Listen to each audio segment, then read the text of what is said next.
So I will get started, and Sherry, you can hear me okay? I can hear you. Okay, great. All right, so we will get started.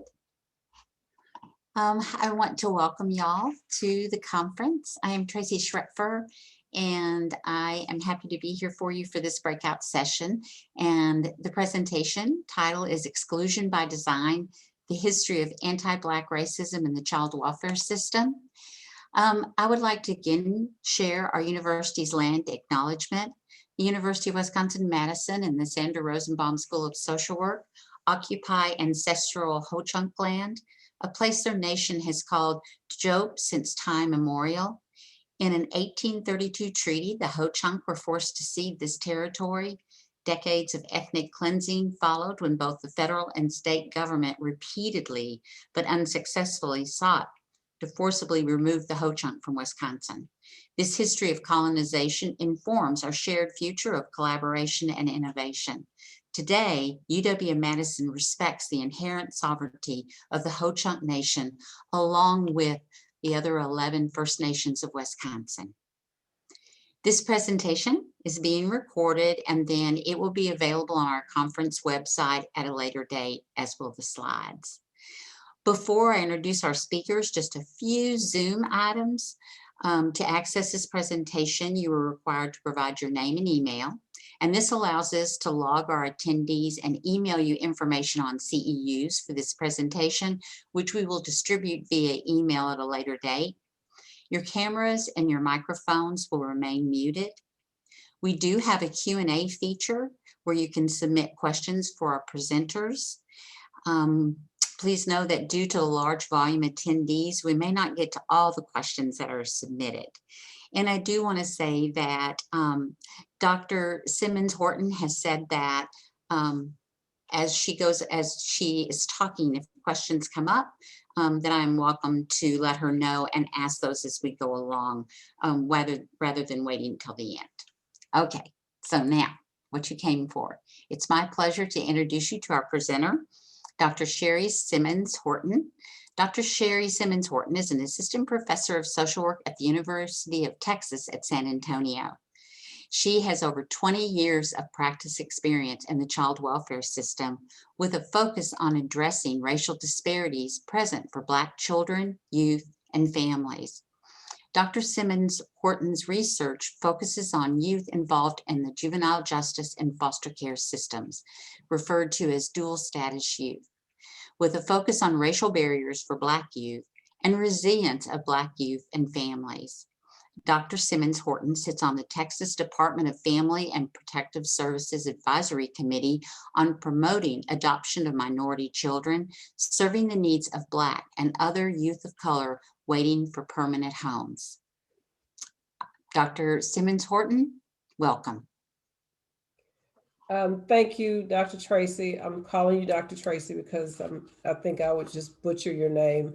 But thank you so much for that introduction. I'm excited, happy, honored to be a part of this conference and this discussion around how social workers can address social injustices. It's really exciting to see how the discipline is really diving in and leaning into what we need to do as a discipline and as social workers in whatever areas we work in to address this problem of anti-racism. And as she mentioned, I am an assistant professor at the University of Texas at San Antonio. I'm still relatively new to academia, but I have a lengthy practice background in child welfare, and this is where my curiosity about and concern about race disparities for Black children was born.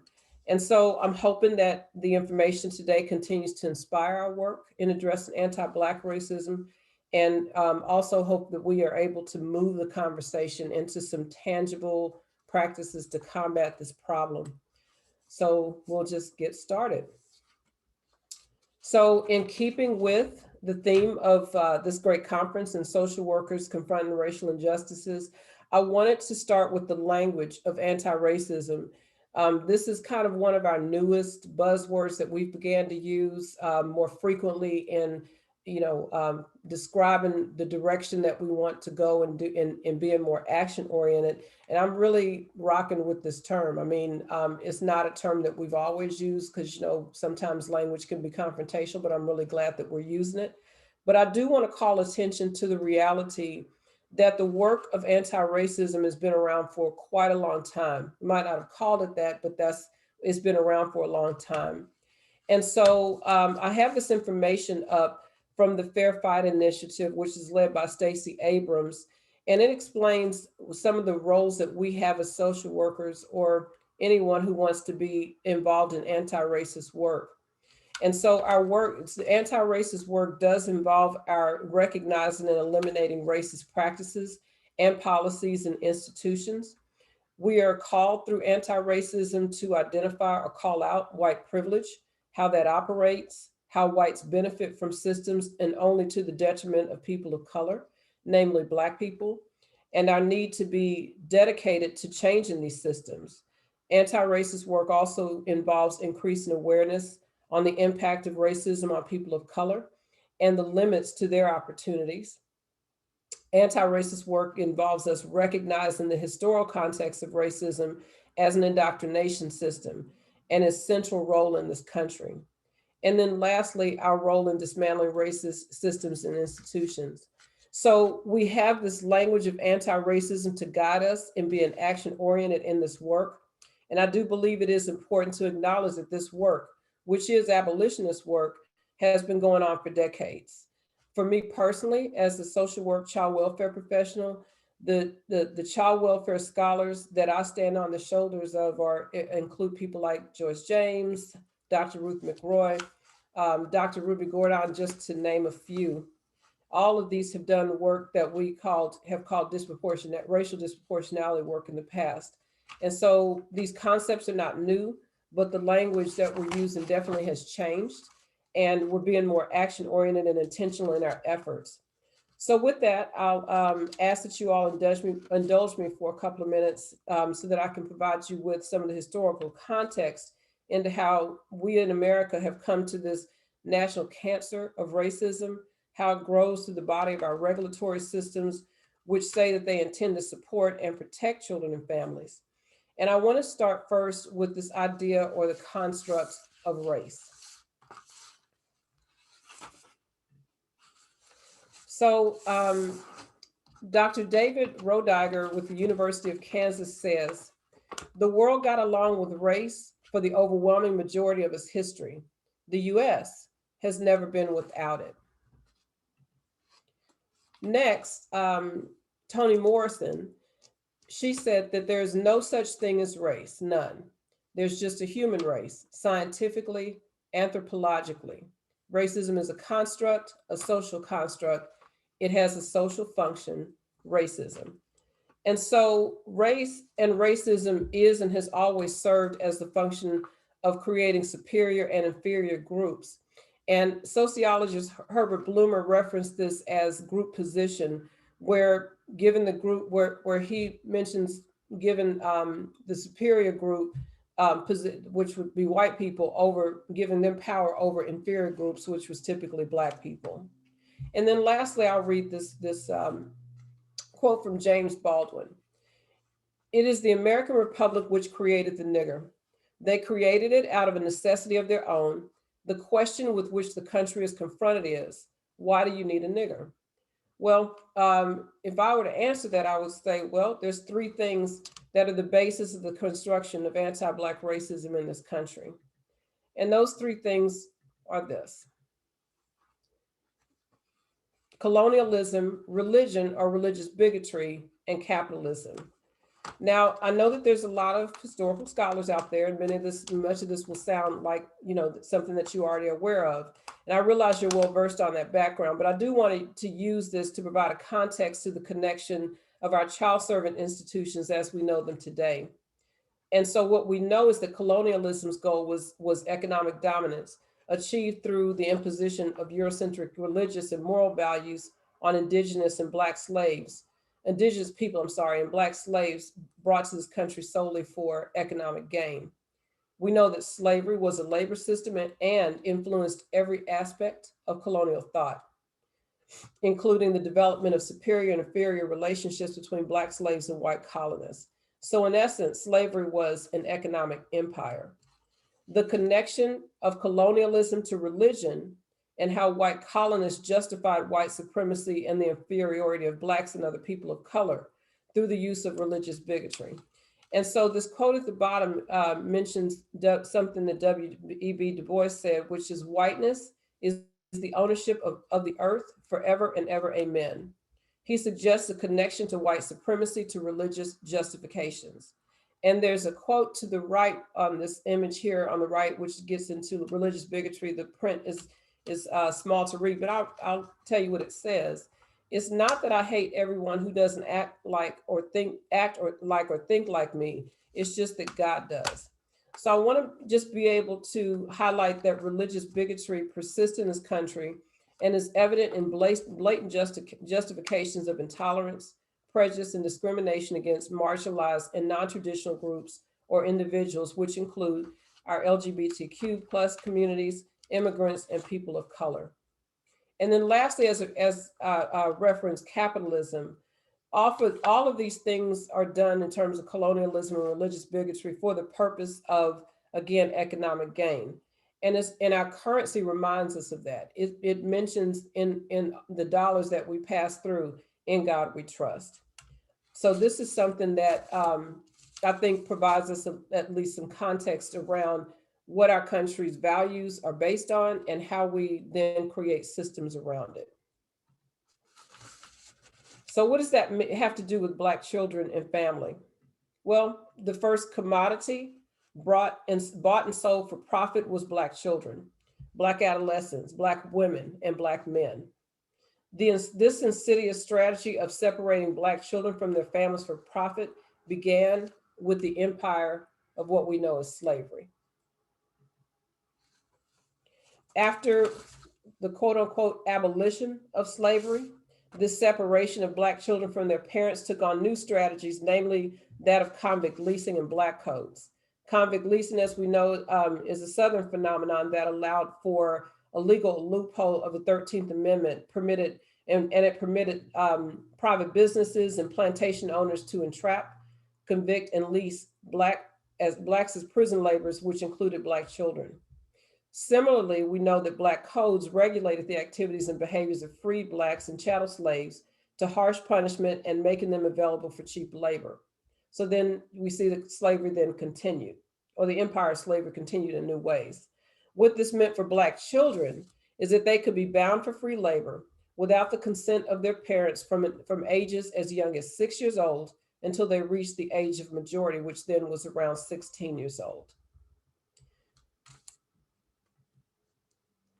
In the book, The Black Child Savers by sociologist Jeff Ward, he provides 3 examples, to name a few, of what this looks like in terms of how Black codes and convict leasing operated for Black children.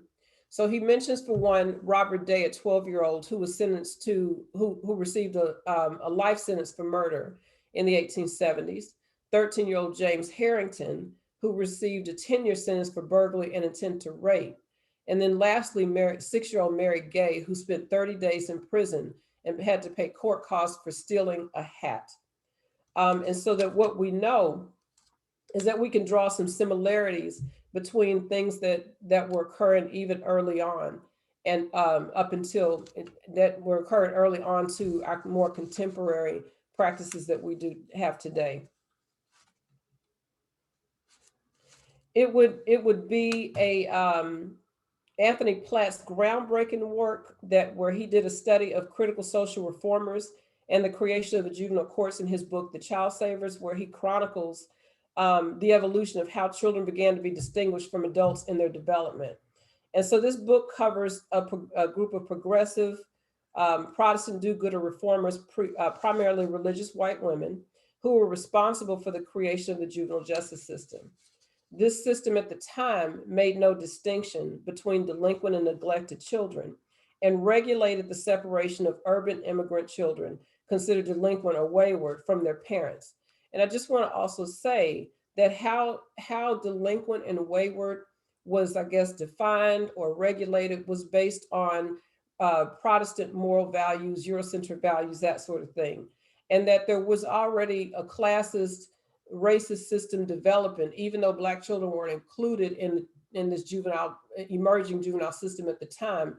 That classist, racialized system was developing for immigrant families. And we still see that aligned with what we see today when we talk about immigration, separation of families. That's the strategy that's used to control and to import social control. So in these institutions, when these youth were moved to these institutions outside their families, I'm talking about immigrant children, they were provided with education, moral and religious training, and also job training. But because Black children were still subject to Black codes and convict leasing, their time was typically spent in prisons, as they were excluded from any benefit of education or reform opportunities, whatever that may have meant. Dr. Tracy, did you have anything so far? Did you want me to continue?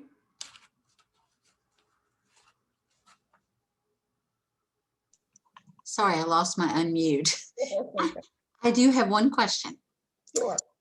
With regard to capitalism, how do you feel about placing Harriet Tubman on the $20 bill? I'm all in.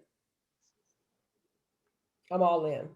I'm all in as a way of acknowledgement and recognition for her role in her role in freeing slaves. I recognize that having her on the on this $20 bill, also can be a can be viewed as in a way as, okay, well, we're just talking about how capitalism is this bad thing, but it was done on the backs of people like Harriet Tubman, and so obviously they're just as entitled to have a place in that history in terms of what they did to build this country, and how it is that the country still profits and benefits from the work of slaves at that time. So I'm all in for that. I think that she deserves the recognition. Thank you. That's all for now. Okay, I'll continue.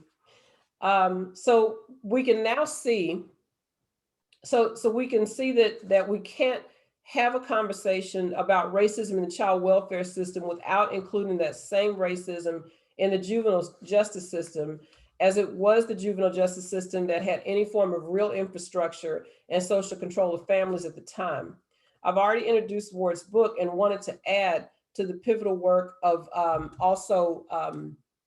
Dorothy Roberts, but let me come back to this for just a second. I wanted to add in here too, I didn't have a chance to go through this when we were answering the questions, is that that the Children's Aid Society, when it was developed, and this also is covered in Ward's book, which was founded by Charles Loring Brace. It also, again, was one of these organizations who set up this classist, racialized system, even though, again, like I said, it really didn't include Blacks at the time. So if you look at the image on the right, it gives this quote where he references immigrant families, immigrant children as ruffians, criminals, untrained, passionate, irreligious. And if anyone is aware of the work of John DiJulio, I can never say his name right.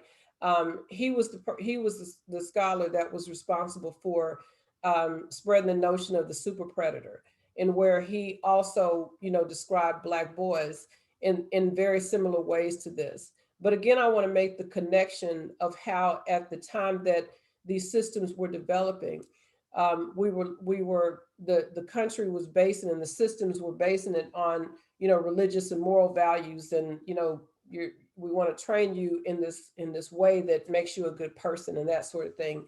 And so it was based on that sort of racism and religious bigotry that kind of persists today.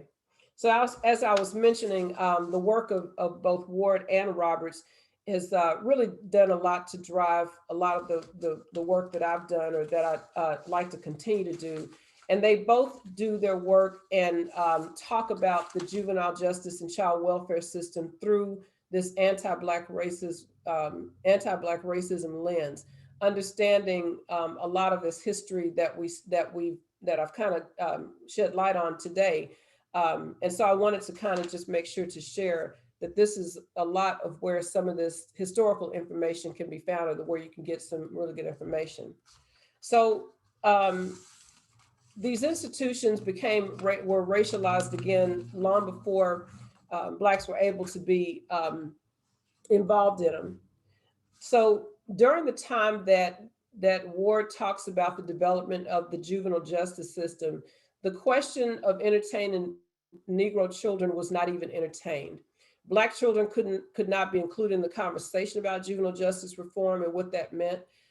Freed Blacks were not included in any political authority, and Black children were pretty much considered a lost cause. Similarly, the same way, or even less than the way Brace would describe ruffians that were immigrant children. And so in Ward's book, he references these houses of refuge, which we know about, but he also titles sections in the book houses of no refuge. Can't remember exactly how he says it, but where Black children were generally excluded from these opportunities for reform.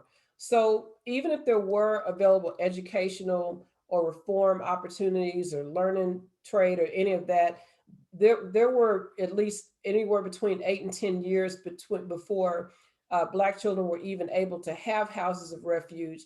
And even then, those were segregated, and there were colored sections. Additionally, when Black youth were able to be involved in these reformatory institutions or had their own reforms, the conditions were subpar. And they also were unable to really engage in educational opportunities, and were taught more how to continue to work on fields. And so, the persistence of having this mentality of what it is that you can learn and how you can be productive in society still was aligned with duties assigned to slaves, or imposed on slaves. But the other thing that Ward does in his book is he acknowledges the work of the Black child savers.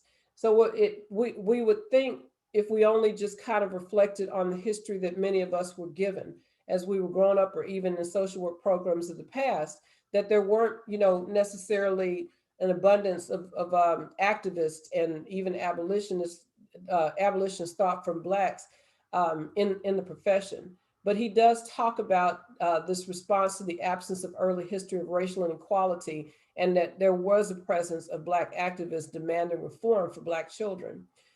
He talks about historical experiences of Black youth in the juvenile justice efforts of Black reformers that occurred between 1890 and 2000. He talked about Black reformers who objected to sentencing disparities and miscarriages of justice in the juvenile courts, and how they promoted rehabilitation. And just these images, this is just two to name a few. I couldn't put every image up, but Josephine Ruffin and Frances Gadet, two of many Black club women who were involved in this Black child saving movement. So it wasn't it wasn't as if there wasn't a presence of Black reformers that were trying to do these efforts, but they were also often always met with a lot of resistance. Were not all necessary, a lot of the same funding for public programs and that sort of thing, but there was efforts being made behind the scenes. And so when we think about how the systems, these child welfare and juvenile justice systems, moved from systems of exclusion of Black youth and children and youth to now surveillance, these are some of the points to consider. So in the early 1920s, there were about a little over 1,000 child care agencies that were available to children across the board. Only 35 of those were available to Black neglected children. Only 264 of those accepted all races. 60 of those accepted non-white children, but not Black children. And over 700 of those were just for white children. So that left us a very small minority of child caring agencies that were not only available to any child of color, but even less for Black children. Okay. And so until the end of World War II, Black children were excluded from child welfare services. But it was in the 1930s that Black children were more recognized. And as the systems began to shift from being private to public agencies, there were still bigotry that persisted, but you started to see more of a shift of inclusion of Black children in these systems. But now that inclusion looked more like surveillance, again, for the purpose of economic gain. And I'll kind of get into how that is aligned with what we see today as well. There was an increase of Black children in public child welfare following World War II.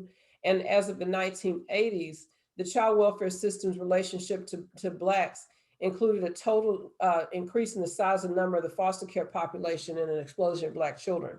So what this basically means, and Dorothy Roberts and other scholars mention this as well, is that, and I'm going to put it in my own words, is that the Blacker that the child welfare system became, then the more out of home, the more out of home placements that were occurring, the more that the system moved away from doing family-based services, or what we called back in my day, homemaker services or family preservation services. So there wasn't the same enthusiasm around preserving families as there was in moving children and separating them out of their homes and placing them in foster care. And foster care, whether, child welfare professionals, want to hear this or not, really do, that money is to be made when children are in the foster care system, particularly when they begin to have these higher levels of care or have these higher levels of care imposed on them.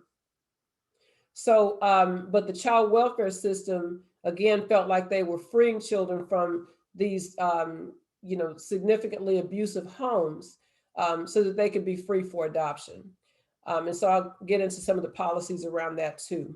Welfare reform increases the risk. And so we look at how the welfare system also impacts the child welfare system. And again, when you see some of the parallels of how the timeline of things were happening, when the welfare system was originally designed to kind of support, white widowed women who had children, as more Black women became on those roles, and not ever more than white women that were on these roles, but as more Black women were on these welfare roles, that's when we started to see neglect cases increase, and welfare to work, the change in how the welfare system is to operate.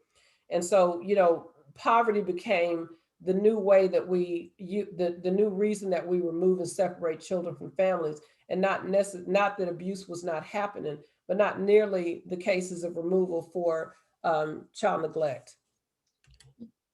Dr. Simmons Horton, I have a couple of questions. Do you want those now? Sure, let's go. All right, so one goes back to Harriet Tubman discussion.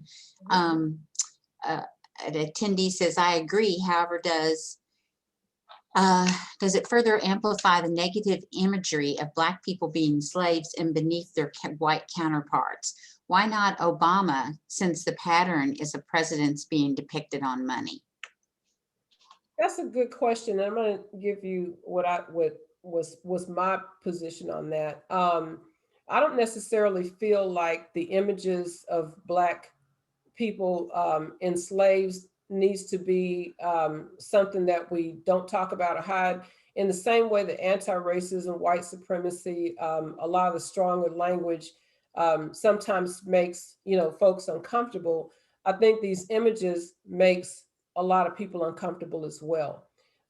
Harriet Tubman, whatever image is presented of her is for me as a Black woman one of empowerment and strength, understanding what she did under her circumstances to free so many people, and to take so many risks of her own life. I think that, again, there's going to be, Black people, like other groups, are not monolithic, so we don't think in the same way all the time. Yes, that's obviously it's not a problem. But I don't personally see that the image of Harriet Tubman is an ill representation. And I don't see Obama as any more of a better representation of Black people than Harriet Tubman is. And so I think that her history is relevant. I think that it's important. I think that when we talk about what capitalism means and how this country has what it has, and that our country was built on the backs of slaves like Harriet Tubman, she absolutely deserves to be there. So I understand the question. I just don't necessarily see her image as one of a stereotype or discriminatory. Okay, thank you. And then I'm not sure if you're going to get to the next two questions of content, but I'll just go ahead and ask them and you can let us know. The first is, can you speak to the impact of adoption for Black children adopted to white families? Oh, yeah, that's a good one. Okay. So when I was doing work in the child welfare system, this was in the 90s. I want to date myself. I was probably about 14 at the time. I'm kidding. But that was during the time that Ethnic Placement Act was put into place, and with the intention to do several things, including what it said it was supposed to do was to reduce the number of children, Black children waiting in foster care, Black and other children of color waiting for adoptive homes. What it did, in my view, is just made an easier pathway for white families to be able to adopt younger Black children anywhere between 4 and under. Nobody, I don't say nobody, but generally speaking, unless there is an established relationship between an older youth or a larger sibling group between a white family, traditionally that hasn't been the case. In my experience, and this is just my own experience, um, a lot of families that come in to adopt, whether it's a Black family, a white family, or a family of another ethnicity, typically want to adopt a child of the same race. What the Multi-Ethnic Placement Act did was to silence workers from even being able to have a conversation about race as uh, a consideration factor and whether or not a family is a strength to be matched with that child. But when you ask, and I've trained many, many families in my career, if you're asking a white family and a Black family about who should be considered for a white baby, an infant child or a 2-year-old white baby, the white family typically thinks that child should go with the white family, and I'm not saying there's anything right or wrong about that. I'm just saying that the principle is not based on an equitable situation, and the policy not only penalize workers for considering race and culture as a way to match families, but it also it didn't incentivize all the things that they said to do, like, let's do more of one church, one child, let's do this. There wasn't a lot of money gained, or there wasn't a lot of incentives given to states to do these programs to build in more Black families. And so in my opinion, this was a Clinton bill. In my opinion, it was an epic fail. And so I don't, the face of adoption in terms of matching families hasn't really changed much. Foster parents typically are able to adopt the kids that are in the home or choose to do that. Those are where I see a larger number of transracial placements. But as it goes for younger kids, most adoptive families, because they want the child to look like their family, are not going to adopt kids that don't look like them unless they absolutely have to. And similar to the movie in Antoine Fisher, dark Black boys are the last ones to get chosen. A child doesn't want to grow up knowing that I was your last choice, so. Yeah, Mhm. definitely. Thank you. You had another one? Yep. Is the 80s increase coincided with crack cocaine and over incarceration surges during this time? Yeah, and I will get into, like, really briefly this kind of intersection or cycle around how criminal justice, juvenile justice, education systems all kind of work together in the same way. I would obviously say yes, there is a connection. I won't say that I have a lot of scholarly information around what that connection, what the direct connection to that is. But you do have the war on drugs, the war on poverty, that was kind of going on all at the same time. And so the war on poverty obviously affected, Black families. If Black woman was getting, social services, her children's father couldn't be in the house. If that wasn't a way to separate families, I don't know what was. And of course, we know that crack and cocaine and the differences between pure and crack was The sentencing was totally different. That separated children from their families, and obviously, parental incarceration. There's connections to that. So to the child welfare system and involvement. So yeah, I would say that it is. It's just it's not my area of expertise to say what that direct connection looks like. Okay, and we've got a bunch more, but I'm just going to choose one more and then we can hold the others. Um, it says, so do you think that the child welfare system related to Black children is designed to purposefully remove children from families because they view child abuse and discipline differently than how Blacks view it? Okay. You want me to read again? Yes. Okay, yeah. So do you think that the child welfare system related to Black children is designed to purposefully remove children from families because they view child abuse and discipline differently than how Blacks view it? And that the end of that question for me assumes that there is a distinction between the way Black families discipline their children differently than white families do. And again, um, I would say that that's a myth and that's not true. I'm only one parent and I didn't spank my children. And so, so it's not to, I think that there's an assumption out there that there is this cultural difference in the way, um, the way that Blacks are typically punished in these different systems, criminal justice, juvenile justice, when you get arrested, when you see the images of how Blacks are treated, we didn't learn how to, if we spank our children at all, we didn't learn that from by ourselves, we didn't get there on our own. But it's not just Black families who adopt.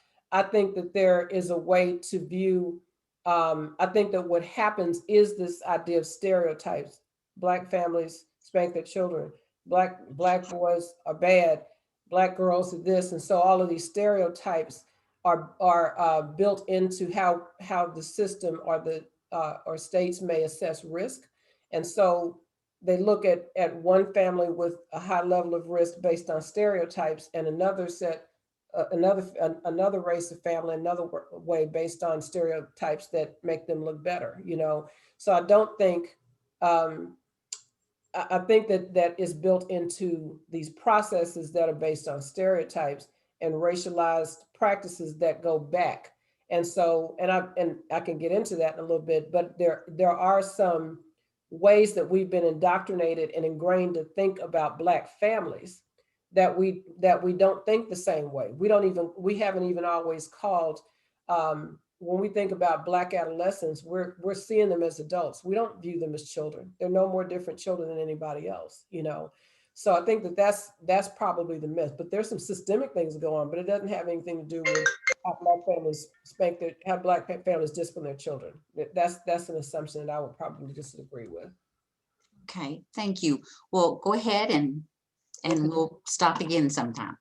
So basically, and kind of going along with this question is that we've had a racialized child welfare system that's by design. It's been designed that way. It's been constructed that way. It's been considered that way, and it was strategic and deliberate. And so since 2000, there's been an overrepresentation of Black children in foster care, and it's persisted. These racial disparities occur along each and every pathway of the child welfare system, from investigation to a decision to remove or not, to how children get placed and where they get placed and what types of settings, or congregate settings, or foster homes, or kinship. Black children are more likely to be reported for suspected maltreatment. They're more likely to be investigated, less likely to be reunified with their family, and they experience a greater amount of placement instability. All of these things kind of add to the trauma of just initially being separated from their families in the first place. And so Black children, they also spend longer time, and all because Black families are over surveilled and at a tremendous cost to the private sector. One of the things that Dorothy Roberts has argued in one of her articles is that one way to look at child welfare practices is that it can be considered a constitutional violation. And so she writes that the child welfare system does not treat Black parents and children equally. And so in that vein, there is harm done. Um, there's constitutional harm done to Black children and families because of the way that there's this discriminatory treatment that happens. Child welfare and juvenile justice courts disproportionately represent Black families and children. And if there's any question about that, and I know that we're in a virtual world right now, you can pretty much go to these courts and see what cases are being heard, or go online and see if there's public viewing for that. And you'll see that the larger numbers of those cases involve Black and brown children. She also argues that the child welfare system can be considered an apartheid institution, and that there's a lot of segregation of Black children who are in out of home placements, congregate settings, as opposed to focusing on the family preservation. As a side note, at least in the state of Texas, there is ground being made, in my view, of where Black children are making progress in kinship settings, although there still needs to be more work done around the resources that are provided to kinship families who do not become licensed as foster homes. So those families, those relative families who either can't qualify or don't want to be foster parents, there needs to be resources for them. So instead of paying anywhere between $800 or more and up to an unrelated foster parent, those resources can be shifted and given to a relative family to help them provide for the children that are being placed in their homes, and that could be placed in their homes. And so again, this kind of, just in summary, we kind of can see the connection between child welfare and juvenile justice, but also the education system and the law enforcement system play a role in this cycle of systems of surveillance of Black children, youth, and their families. So African Americans are more likely to be lower proficient in their educational systems. This is including this, and they're more likely to be suspended between the ages of between the grades of K through 12. Black children are over two times more likely to be searched for on a traffic stop, 7 times more likely to be incarcerated as adults, almost 2 times more likely to be identified as victims in the child welfare system, and they're a little over 2 times more likely to be in the foster care system, meaning that they're in custody with the system. They're removed or placed in custody. So they're under that surveillance system. Even if they're placed with relatives, they can still be under that surveillance system. And so in 2005, Texas A&M's Public Policy Research Institute mentions that the single greatest predictor of future involvement in the juvenile system is a history of disciplinary referrals in school. Now, what that has to do with the child welfare system is that if you have a child who's been removed and placed in an out-of-home setting, they go to school, they may have some, limits in learning disabilities or that sort of thing. And so they become at a more vulnerable risk to be expelled, to be have a referral, that sort of thing. And so even if they're not in the child welfare system at some point, the education system is, other than the medical area, is one of the larger areas where child welfare referrals are received. And so once these youth who may be child welfare involved first, now are now go to school, get in trouble in school, the schools are expected to do what? Call the police. And so I think Patrice Cullors mentioned this earlier in her presentation, where these systems are all systems that have law enforcement of some type attached to them. Even foster parents have been trained, whether it's past or present. If your child in your home gets out of line, whatever out of line means to that person, or they're placing you at risk, whatever that risk means, they're instructed to call the police. And then those youth are not able to go back into a family home type environment. Okay. These incidents tend to happen less in kinship families. And again, there still needs to be resources provided to these kinship families so that there's not an issue of not having food or clothing for the children that they're providing for in their homes. So some other additional information is that the school to prison pipeline plays a role in that, because zero tolerance says that, if you have tardiness, or, if you are on asthma medication, you can't have it with you. I know when I was going to school, my mother would be very comfortable saying, don't take this until lunch, and this is your medicine that you take. You can't do that anymore. And so you have these youth that are expelled for zero tolerance policies that are really targeted towards our Black and brown youth. And so this begins their entry, their introduction into these juvenile and criminal justice systems as well. Just as a side note, also, our Black and brown youth are also at an increased risk of being, when they're involved in the juvenile system, to be adjudicated and then also certified as adults, okay, for some of the same crimes that you'll see white youth being arrested for as well.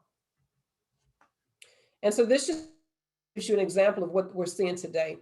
The one towards the left is a newer case that was on the news, and we're seeing how our Black females are being handled with law enforcement, school resource officers, whatever it is that we're calling them. And then the one to the right is of a young girl who was in kindergarten, who, because she was acting out. And I have a son that he was, when he was in kindergarten, this was before he was diagnosed, he's on the autism spectrum. And at the time, and he wasn't diagnosed when he was in kindergarten, he had a lot of behavior problems. He threw chairs. He was a little tiny person, but he threw chairs, and he was getting out of hand. But I remember very well when when there was a meeting with the principal, that the principal told me then that he would probably end up in the juvenile system by the time that he was in middle school. And so I, kindly asked him not to come back to any of his meetings. However, I think it's just kind of important to note that in kindergarten, I think kids are developmentally expected to to act out. And I know in the state of Texas, I don't know what that looks like for other states, but kindergarten isn't even required in the state of Texas. So kids can come into kindergarten not having been in daycare or Head Start program. They could have come straight from being at home with a family member or a parent. And so they may not have necessarily had, structure in their household. So that's the time to learn, right? And so it was just really significant to me that when I saw the story of this 6-year-old who's asking, what are these zip ties about? Give me another chance, please give me another chance. And it was just heartbreaking to see that what we're indoctrinating young Black children to as early as kindergarten is just, again, a way that we're going backwards into what we've done historically. And just by the way, that same child that they said was going to end up in the juvenile system will be graduating from college in May. Yes. So yes. Did you have something, Dr. Tracy? No, that was cheering for your son. He's a mess. So the juvenile justice, child welfare systems, and Black children. So these systems that are supposed to be responsible for protection and rehabilitation still target Black children and youth in a very different way, right? We've already talked about the overrepresentation and the disparate treatment. And the juvenile justice system is a key source for recruiting Black in the child welfare and vice versa. Now, and I'll get into this in a second too, there is a population now of youth that we're identifying as dual status or crossover youth. And most of those youth are starting from the child welfare system. So what that means is that had they not been removed, had they not been placed in custody, had there been a focus around ensuring that these children are and families systems are preserved, had that had been the case, they probably would not have been in the juvenile justice system. So that's something that we need to think about. And I'm just going to kind of come down to the bottom where it says that, again, they're more likely to be in juvenile court, detained, formally charged, waived as adults, etc. So this is what I was talking about with the dual status or crossover youth population. And this is my area of interest in my research. But they are individually in the juvenile system and the child welfare system. We know the research is out there. The scholars have done the work in telling us that there's an overrepresentation. In child welfare, we've traditionally talked about that in terms of disproportionality. In the juvenile justice system, it's been discussed in terms of disproportionate minority contact. Either way it goes, we know that the problem exists. But what we've done pretty much as a system has said, there's not really the system that's the problem. It's the families and individual youth that are the problems. It's these stereotypes that are the issues. It's not necessarily, it doesn't have anything to do with the system. And so research scholars have not been able to really do much to kind of really address the problem from a systemic issue as much as we, I guess, would like to from an anti-racist lens, because oftentimes systems don't want to share that information, don't want to share that data, don't have access to the youth to be able to get their voice, that sort of thing. But that's something that I think we need to begin to challenge. And so we do have, we are starting to see a trend where you're starting to see more youth that are crossing over. It has always been a problem, but one of the challenges has been in being able to identify these youth, since the two systems don't communicate, right? And so that's something that I think states that have crossover models are trying to address with their courts and their organizations and different agencies and that sort of thing. So there's progress there, but now we just need to decide and make deliberate decisions about what's going to be done about this issue. I always need to highlight how this translates for Black females. Again, just as I was saying in terms of the child welfare system or the juvenile system, or what happens in schools with Black girls, it's the same with these crossover populations. That there's continuing to be an increased number of Black females who are dually involved, that are getting involved, that start in the child welfare system and are ended up in the juvenile system because of assaults that are occurring in these congregate settings, their trauma, their sexual trauma that they're acting out based off of, and the lack of resources, the girls who are running away from their placements.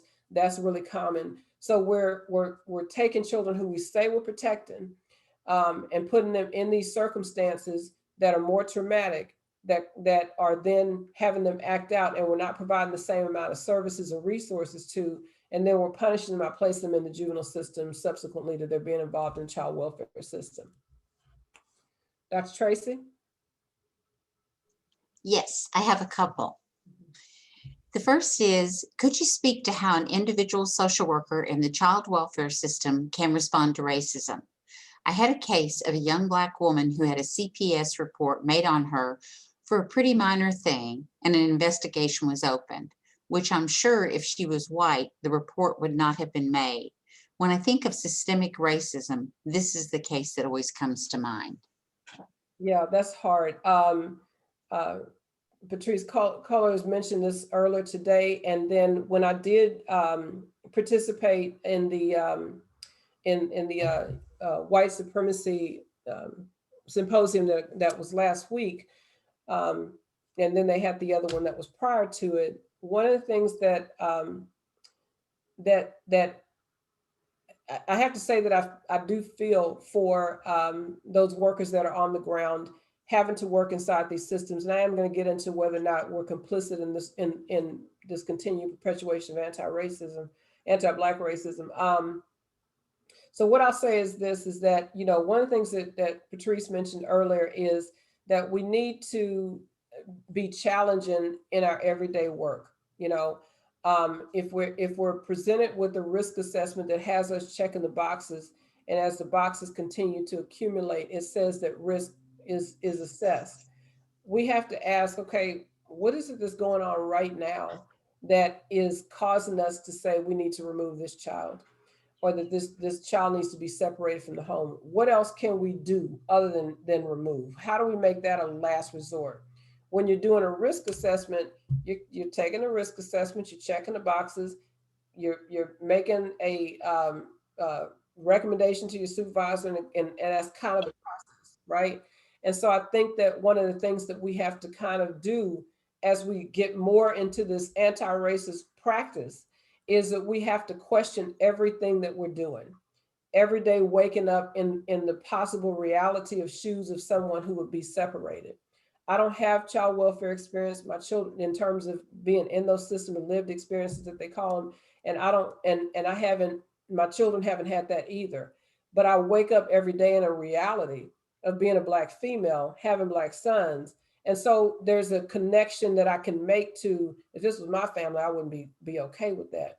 And so one of the things that Dr. Detlef mentions when he was doing the symposium, the white supremacy symposium, is that we do need to be challenging, how do we do things that have us step away from removal? When we're in that moment of having to make a decision, how can we recommend, look, this is what's going on with the family, but this is what I think we can do. We don't have to remove. Let's try this, So that may be the start. But until we can start to dismantle these systems every day, those on the ground have to just really kind of have it in the forefront of their mind, not the back of their mind. What can I do to preserve this family? I don't want to remove this child today, because the damage that's done once the child is removed is almost irreparable. It's just hard. I've mentioned Black families many times in my career. Please don't let your child get removed, because if that happens, you're probably not gonna see them again. That's gonna be the end of that, and it's sad, but this is some of the realities that they dealt with, so that would be my response. Okay, and just one more here. Could you please discuss your thoughts and opinions on having policy change directed at special efforts being placed at keeping Black families unified as there is with the American Indian population through ICWA? Oh my God, I love that. I have to find out if I worked with that person. Because the reason I say that is because I've always been just like in awe and admiration of the indigenous population and how they have been able to, and well deservedly so, have federal policy that protects the decisions that are made within the child welfare system. You cannot just remove a child without going through the ICWA provisions. You cannot place a child for adoption without so there's some checks and balances around that. Are there still disparities happening for this population? Absolutely. Absolutely there are. I'm not sure about how those things get mixed with that particular population, but I do think I used to ask that question when I was, younger in the system, working in the system, is why don't Black families have those same types of protections? Why are we not kind of coming together to do the same thing? And then when MEPA happened, it was like a slap in the face to trying to do any work around ensuring that there's some checks and balances. Because if people remember MEPA, at first it said race couldn't be the only factor. Then it got changed to saying it can't be a factor at all, So, I wish that could happen, and that's my opinion. But I've always been in complete admiration of the indigenous population, because they were effective and successful in saying, no, as a collective, this is what needs to happen. And I think that our communities could really, learn from that. I really do. Okay, and this is just a comment to follow up on what you said, just that Minnesota has been trying to pass the African American Family Preservation Act, modeled after ICWA, the last few legislative sessions. So Awesome. I'd love to hear more about that. I'd love to hear more about that. That's exciting. That's promising. okay, Um, thank you. so we do have this. So I got in that. So this kind of to kind of move through and wrap through this is this statement that the impact of family destruction through slavery and genocide is still felt today, along with subtler destructive forces that arose in the development of modern child welfare policy. And maybe they're not all that subtle. We're becoming, with our previous administration, the amount of white supremacy and anti-Black racism and anti-racism against other groups has become more and more blatant than it ever has been, or in my lifetime, I'll say that. So we do see that there is this continuation and alignment with how the history of the child welfare system began and what that means for us today. So this was mentioned, and I'm not going to repeat the Multi-Ethnic Placement Act, since we kind of discussed that. I did kind of cover some of the Personal Responsibility and Work Opportunities Act, which we know is our TANF for Welfare Acts. But these other two, the Adoption Assistance and Child Welfare Act of 1980, and particularly of particular interest to me has been this Adoption Safe Families Act. And this was passed in 97, where its intent was to say that we're trying to reduce the amount of time that children spend in the foster care system, which again was a myth in terms of how it actually rolled out.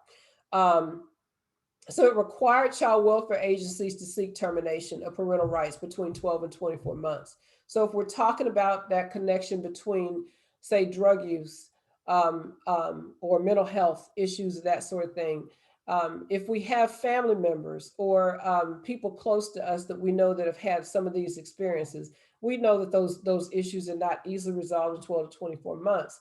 And that trying to do that along with trying to meet all of the other demands of some type of rote service plan it makes it impossible for someone to be able, for a parent to be able to meet obligations and still get their children back. There's been families who have achieved what has been placed in permanency plans and they still don't get their children back. And so I think that it just kind of creates this opportunity for adoptive families per se to be able to have children free for adoption. And then the children are in these, I don't know what it's like in other states, but in the state of Texas, and a foster family can establish after a child has been in their home for 6 months to be able to be a what do they call it? It's not, the word is not coming to mind, but a party to the case. They're not a party to the case in the courts until the child's been in their home 6 months, so they can intervene and actually fight the parent for their own for the child that's in their home. And so what this particular federal legislation did, in my mind, is to do nothing more than free children for adoption, so that there's children develop the pool of foster parents or adoptive parents being able to adopt children at home becomes a reality. And so that becomes an issue too. And it did do a lot to do more destruction to Black families. And we know that, the higher amounts of families who have parents who have rights terminated are Black families. So are we complicit? That's the question. Child welfare social workers are working in systems that allow anti-Black racism to persist. And we have to ask ourselves, how are we using our individual platforms to be able to influence some of the changes that we want to see? And then also in social work education, we also need to be building anti-racist education in our curriculum and infrastructure to ensure that the students that we're sending out into the child welfare system and the juvenile justice system to work with kids are well informed and prepared. Okay. Toni Morrison also said, if you're free, you need to free somebody else. If you have some power, then your job is to empower somebody else. And so our role is, if we're in, optics matter in terms of if most of the child welfare workers on the ground that's a diverse or more Black and brown population of professionals, that needs to also be mirrored in executive positions, in decision-making positions, in political positions as, commissioners and that sort of thing. It needs to be across the board. And then similarly, in our social work education programs, that needs to be the case as well. There needs to be more promotion and all those types of things for Black scholars, and there needs to be opportunities for Black scholars, and of course my interest is particularly in child welfare, to be able to do the actual work of anti-racism and not have to be bound to comparison type studies and that sort of thing. I'm a qualitative researcher, and sometimes that can be benefit and sometimes it can't be, in terms of where it is that I can go, right? But the voice of youth, former youth, or professionals that work in these systems, to me, is extremely valuable in getting to the root of what it is that we need to change. So, Dr. Tracy? Yes, someone asked the question, it just seems relevant. The voice of people with lived experience is almost always missing at the policy level. What do you think is the best way to start incorporating input from Black families in the child welfare youth justice systems at a macro level? That's a good question. And so So the question is, how do we bring the voice of Black families into policy? Yeah, how do we begin to incorporate the Black families' voices? Well, one of the things that I'm gonna say this first, but one of the things that I notice is that lobbying groups, and again, I'm speaking primarily from the state of Texas, are very strong. There's strong foster and adoptive parent lobbying groups. There's some youth advocacy organizations that are present in Texas, but I'm not sure how many or how strong the voices of Black families are in terms of lobbying for change, in my particular state.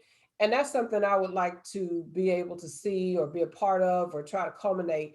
I do know that there's organizations, and I'll get into some of that in a second, that and movements that are trying to include a lot more of these voices, that include scholars and people from the community and youth with experiences and families, and they're trying to incorporate a lot of that. So I think that those things are on the move. Social workers, and again, Patrice mentioned this as well, is that social workers haven't always traditionally wanted to be involved in policy, or we've kind of been more steered towards the micro in the past. And we still need to be having those seats at those tables too, because the micro informs the meso and the macro, as we know. But I do think that, engaging in the field practice and doing the work in terms of getting involved on the policy level is something that we need to do. And if social workers need to be the one to kind of start to galvanize parent groups, particularly those social workers that are interested in child welfare, that may be an avenue in which to do that. And that's something that, again, I'm all for. I mean, I teach policy, so I love, anything that's directed towards trying to gain policy, but we're going to have those voices present and at the table. And those that are in those decision-making roles have to be prepared to listen and let the parents and those people who have those experiences guide the process, instead of doing it the way we think we know how, because we've been trained so well, we think we know what's supposed to happen. And then people need to be empowered to engage with those who represent them. I can't tell you how many, oftentimes, even whether it's people in my family or, just whatever, in our field, we wouldn't even be able to tell you who's on our school board. We have to just kind of do better with that, and knowing who are the people who are making decisions for our day-to-day lives all the time. But yes, I absolutely think that galvanizing parents into these roles is going to empower them. And I think that in one of the white supremacy series, there was a woman that I remember who is an actual parent. I want to say she's on the East Coast, and she galvanizes parents. I'm like, okay, I need to follow up with her, But yeah, I think that voice is very much necessary. So I'll give one more question. And before I do, I just want to say there's a number of comments saying that the information you're giving is excellent. So I just wanted to pass that along. So much. This has been nerve-wracking. I appreciate it. So the question is, can the Families First Prevention Services Act be used to help transform child welfare systems to be anti-racist? If so, how? Okay. Watch what you say. I think that on its face, it has some potential. I don't think that the policy was developed from an anti-racist lens.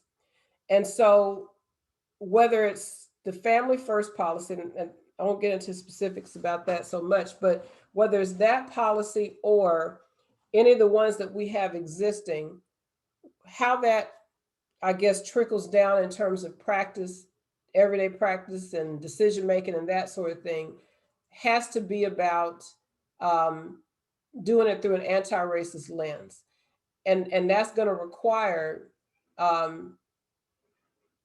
starting to dismantle the way that we've done business. Typically, these policies have tried to, and I will say that, like, I think that Family First has some mention around decreasing congregate settings and doing more to preserve families and this sort of thing. It's oftentimes these policies will say that, but that's not actually what ends up happening, particularly to families of color, families and children of color. And so I would say that the policy is, in my view, has not, since it wasn't developed through an anti-racist lens, I have to kind of do a wait and see. But while I'm waiting, I'm really still working to do the work that dismantles the systems that exist right now. Not sure if that kind of directly answered. I know, again, in our state, we've moved or began to move towards, move into, not even towards, a privatization or what was called a community-based care model. And that has some problems in my view, just because it really kind of took the same way that business is done when it was in the hands of the state, and moved it over to the private sector. And the contracts don't necessarily incentivize um, being able to have children graduate from school. It doesn't incentivize ensuring that kids do well, and it talks about reducing congregate settings, but kids are still being placed in congregate settings, and that's a cash cow. It is. I mean, there's a lot of money to be made when kids are placed in congregate settings. So until I see I've wanted to know, how does this model decrease the numbers of Black children that come into care, and how does it get kids with their relatives or get them back with their parents, with the first being the preference. So I'm not sure I trust it yet. That's just where I stand.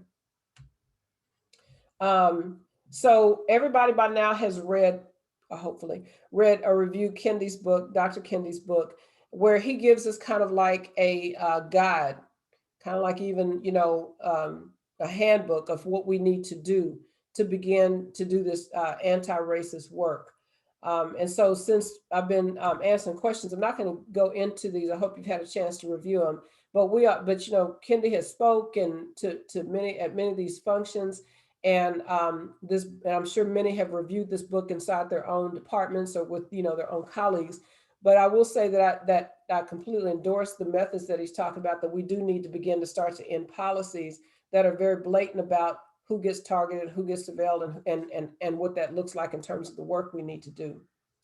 I'm also a full supporter of the Upend movement, which seeks to dismantle the child welfare systems. This has been talked about in a lot of child welfare settings, and I'm just like super excited about it. Again, it really does align with some of the ideas and thoughts that many of us had working in the child welfare system in the past wanted to do, but was very difficult to do. And so now we've progressed, and I'm excited about that. But it does, when we talk about seeking to end the child welfare system as we know it, to repeat what many of the founders of this movement have said, is that it doesn't mean that we're not interested in child protection. What it means is that the system as we know it, in terms of surveillance and regulation of Black and brown and indigenous families, has got to stop. It has to stop, and we have to find new ways to take the fiscal resources that we're using to surveil and exclude children from being preserved, families from being preserved, and move that into ways to maintain families and sustain families.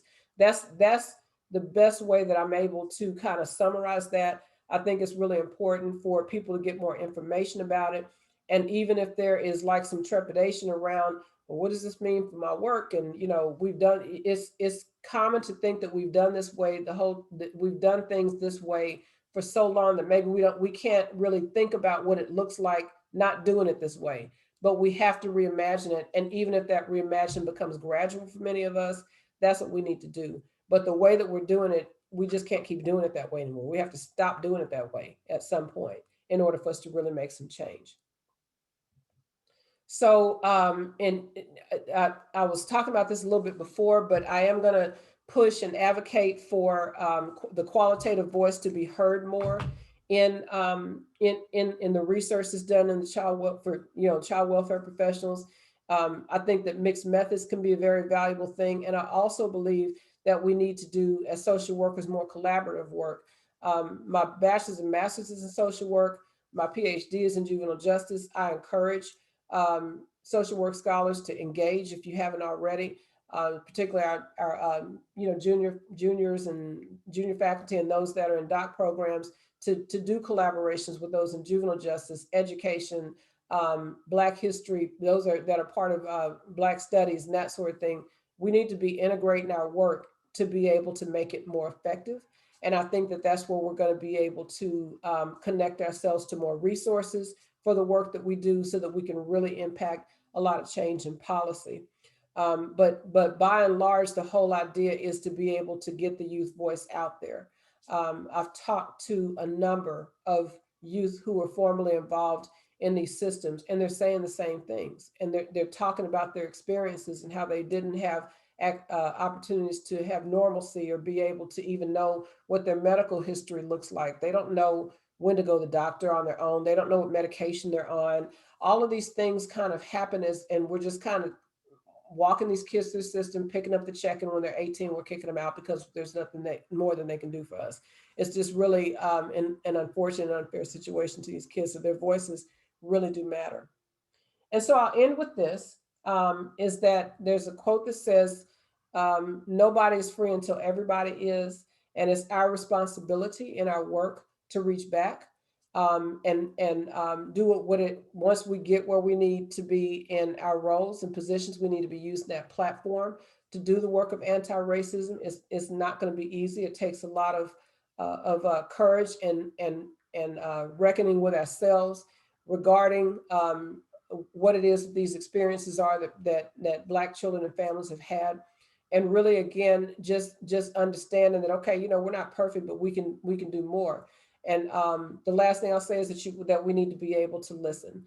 Professionals, particularly us that are scholars, we don't always do that very well, but we need to do better at being able to just sit and listen to what people are saying. If you're going to be an ally, you have to be able to have an ear for what it is that the voices of those with these experiences are saying, and follow their guidance and follow their lead on this. So I'll stop there. I think we have some time now to do more questions. We do. And do you want to stop sharing, or I will stop you sharing. don't have to if you don't want to? Okay, I'm gonna blow this up a little bit. Okay. So these are some in terms of thinking about moving forward. Um, I think using our individual platforms is super important, but are there collective movements within social work that are seeking to disrupt these institutions? And if so, can you provide examples? Well, again, I mentioned Upend. It's a national one. That's child welfare. That's a child welfare movement intending to, or positioned to talking about abolishing the system and doing the work around that. I would definitely engage that. But then more on a local level, it's important to get plugged into the existing structures that are going on within your immediate areas, whether that is, you know, uh, associations of social work that are local, and how active they are in these types of issues. I know that there's an NASW everywhere. I'm sure that there's an National Association of Black Social Workers organization in most jurisdictions even if child welfare isn't on their top of their agenda, they would be interested. Black social workers would be interested in ensuring that their agency is doing what it can to kind of address these issues. And again, if there are since there are overlaps between child welfare and juvenile justice and criminal justice, those agendas can be aligned together. And so we can't just look at it from, I'm a child welfare person. When you're doing anti-racism work, in my view, you're addressing all systems of racism, not just the one that you have your specialization in, because an anti-racist is going to recognize that these issues are structural and systemic. So I think that connecting to those, and when I talk about doing the individual work, when you're getting up and going to work in the morning, whether it's at your computer or in a community or something, and you're in the decision-making role, question yourself, are you making this decision based on a stereotype or based on an anti-racist view? I think that that's what we need to do to kind of get ourselves comfortable with actually being anti-racist scholars and practitioners. But yeah, I mean, connecting to your most local. And then again, for me specifically, I definitely am all in for Upend. I've said it before. So yeah. Yeah, and several people really appreciated that and have said in the thing that they're going to look really learn more about that organization. I hope so, yeah. Um, so one attendee said, are you familiar with child advocacy centers? If so, what recommendations do you have for social workers at CACs who work on teams with law enforcement and DFPS regarding reimagining the child welfare system? Ooh, child, I respect the work of the child advocacy centers. I know that their focus is around sexual abuse, and I worked in a sexual abuse for all of 6 months. I couldn't do it. It was really, really difficult work to do. And so I have a whole lot of high regard for that. Sexual abuse is one of those forms of maltreatment that can be very delicate and tricky to handle, you know. But again, going back to service provision, thinking about how to best work with this child, talking to them about what their needs are. I guess it kind of just depends on the age with that. That's the places where you can look through this anti-racist lens. Obviously, when you're working in these teams, oftentimes, even in teams like CACs or medical teams, social workers are the ones that we kind of bring everybody kind of together in terms of being more interdisciplinary friendly, right? Hmm.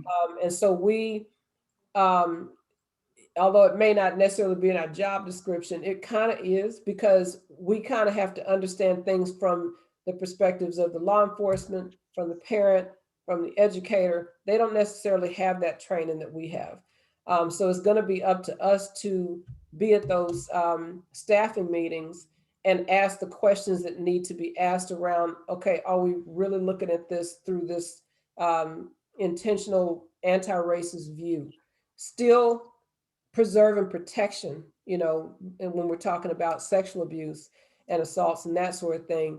But then also looking at, okay, if we're talking about placing with a relative and say the relative has committed to keeping the child safe, but they say something cross-eyed to the person that the worker, that they don't get it or understand, that doesn't necessarily mean that they're not going to keep the child safe. You know, that just means that they said something cross-eyed to somebody. So explore that before we just make, like, you know, concrete decisions, you know, without, like I said, compromising the child's safety in those situations. So helpful. Great suggestions. So another question, to what extent and how could Title IV programs better embrace anti-racist practices and training in order to prepare slash support MSW students in anti-racist practices? Oh, that's a good question. First, shout out and love to all of those people who do those 4A programs at the campuses. And, you know, mine, the one at our campus is Elizabeth Cruz. I love her, giving her a little shout out. But I think that, you know, to do, I think that those programs, how I understand, they work very closely with their local child protection agencies.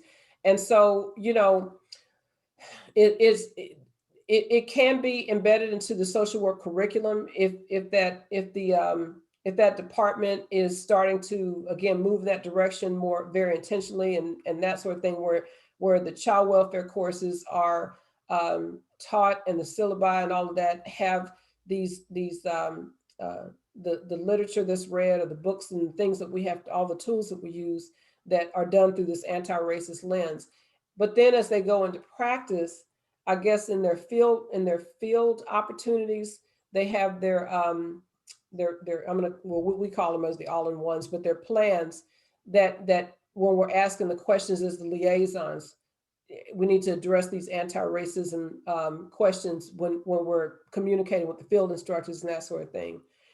If the agencies that they go to work in haven't gotten there yet, well, at least we know we've trained our students to be Yes. prepared to go into the workplace to look at their individual cases. Someday those people will be supervisors. So it's kind of like it's spreading little by little. It seems like it doesn't matter that it's a small contribution, but just like in policy, change is incremental. It doesn't happen overnight. And so everything that we're doing today in our work may not be seen in how we affect change now, but 20 years from now, the people who come behind us are going to pick up where we left off. And so it's for the legacy more than anything else. So I would say that our 4A programs if they're able to incorporate statements in the infrastructure that speak to this is what we're dedicated to, that's a start. And really having it be part of what the expectations and requirements are to be part of this program, you know. So I think that I think that it all has to be in the infrastructure, and it has to be said, part of policy.